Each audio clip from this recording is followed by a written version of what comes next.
ଗୋଟିଏ ଛାତ ଭିନ୍ନ ହୃଦୟ।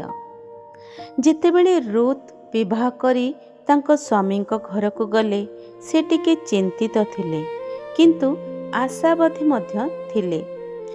ସେ ପ୍ରକୃତରେ ତାଙ୍କ ଶାଶୁ ସାରାଙ୍କ ସହିତ ଏକ ପ୍ରେମଭରା ସମ୍ପର୍କ ଗଢ଼ିବାକୁ ଚାହୁଁଥିଲେ। କିନ୍ତୁ ସବୁକିଛି ସେ କଳ୍ପନା କରିଥିବା ପରି ହେଲା ନାହିଁ। ସାରାଙ୍କର ନିଜସ୍ୱ ଶୈଳୀ ଥିଲା।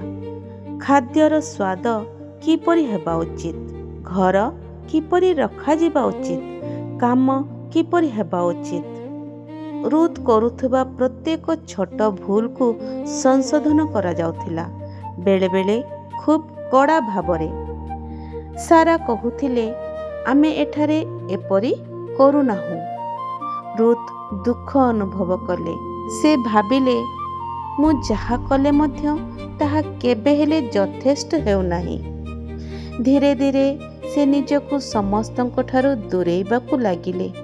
କଥାବାର୍ତ୍ତା କେବଳ ଔପଚାରିକ ହୋଇଗଲା। ମୁହଁରୁ ହସ ହଜିଗଲା। ଘର ଶାନ୍ତ ଥିଲା, କିନ୍ତୁ ସେହି ଶାନ୍ତତା ବଡ଼ ଭାରୀ ଥିଲା। ଦିନେ ରାତିରେ ତାଙ୍କ ସ୍ୱାମୀ ଜନ୍ କାମରୁ ବିଳମ୍ବ ଘରକୁ ଫେରିଲେ। ସେ ଦେଖିଲେ ଯେ ରୁଥ୍ ଅସାଧାରଣ ଭାବରେ ଚୁପଚାପ ଅଛନ୍ତି। ସେ ଧୀରେ ପଚାରିଲେ, କ'ଣ ହେଲା? ପ୍ରଥମେ ସେ ଦ୍ୱିଧା ପ୍ରକାଶ କଲେ, କିନ୍ତୁ ତାପରେ ସବୁ କିଛି କହି ପକାଇଲେ। ମୁଁ ବହୁତ ଚେଷ୍ଟା କରୁଛି ଜନ୍, କିନ୍ତୁ ମା' ମୋତେ ସବୁବେଳେ ସୁଧାରୁଛନ୍ତି। ମୋତେ ଲାଗୁଛି ଯେ ମୁଁ ତାଙ୍କ ପାଇଁ କେବେ ବି ଯୋଗ୍ୟ ହୋଇପାରିବି ନାହିଁ। ଜନ୍ ଧୈର୍ଯ୍ୟର ସହିତ ସବୁ ଶୁଣିଲେ। ସେ ମଝିରେ ବାଧା ଦେଲେ ନାହିଁ। କିଛି ସମୟ ପରେ ସେ ଧୀରେ କହିଲେ, ରୁଥ୍, ମୁଁ ତୁମକୁ ଗୋଟିଏ କଥା ପଚାରିପାରିବି କି?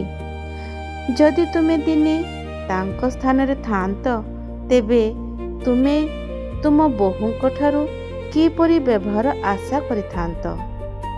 ରୁଥ୍ ଚୁପ୍ ରହିଲେ।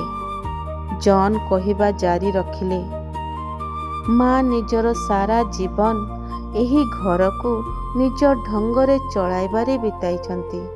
ହୁଏତ ସେ ତୁମକୁ ଗ୍ରହଣ କରୁନାହାନ୍ତି ବୋଲି ନୁହେଁ, ବରଂ ସେ ହୁଏତ ଜାଣିନାହାନ୍ତି କିପରି ନିଜର ଜିଦ୍ ଛାଡ଼ିବାକୁ ହୁଏ। କିନ୍ତୁ ତୁମେ କିପରି ପ୍ରତିକ୍ରିୟା ଦେବ, ତାହା ତୁମେ ନିଜେ ସ୍ଥିର କରିପାରିବ। ତୁମେ ନିଜେ ସେହିଭଳି ବୋହୂ ହୋଇପାରିବ ଯାହା ତୁମେ ଭବିଷ୍ୟତରେ ପାଇବାକୁ ଆଶା କରୁଛ। ସେହି ରାତିରେ ରୁଥ୍ ବେଶୀ କିଛି କହିଲେ ନାହିଁ, କିନ୍ତୁ ତାଙ୍କ ଭିତରେ କିଛି ପରିବର୍ତ୍ତନ ଆସିଲା। ପରଦିନ ସକାଳେ ସେ ରୋଷେଇ ଘରକୁ ଗଲେ, ଯେଉଁଠାରେ ସାରା ରୋଷେଇ କରୁଥିଲେ। ସେ ଧୀରେ କହିଲେ, ମା, ଆପଣ ସେହି ସ୍ୱତନ୍ତ୍ର ସାମ୍ବାର କିପରି ତିଆରି କରନ୍ତି ମୋତେ ଶିଖାଇ ପାରିବେ କି? ମୁଁ ଏହାକୁ ଆପଣଙ୍କ ଶୈଳୀରେ ଶିଖିବାକୁ ଚାହୁଁଛି। ସାରା ଆଶ୍ଚର୍ଯ୍ୟ ଦେଖାଗଲେ, କିନ୍ତୁ ମୁଣ୍ଡ ହଲାଇ ସମ୍ମତି ଦେଲେ। ସେଠାରେ ଏକାଠି ରୋଷେଇ କରୁଥିବା ବେଳେ ରୁଥ୍ ଶୁଣିଲେ, ବିରୋଧ ସହିତ ନୁହେଁ, ସମ୍ମାନ ସହିତ। ସଂଶୋଧନ କରାଗଲେ ମଧ୍ୟ ସେ ହସିଲେ। ସେହି ଦିନ ସନ୍ଧ୍ୟାରେ ସେ ଚା' ତିଆରି କରି ସାରାଙ୍କ ପାଖକୁ ନେଇଗଲେ। ସେ ଧୀରେ କହିଲେ, ମୁଁ ଭାବିଲି ବୋଧହୁଏ ଆପଣଙ୍କୁ ଏହା ପସନ୍ଦ ଆସିବ।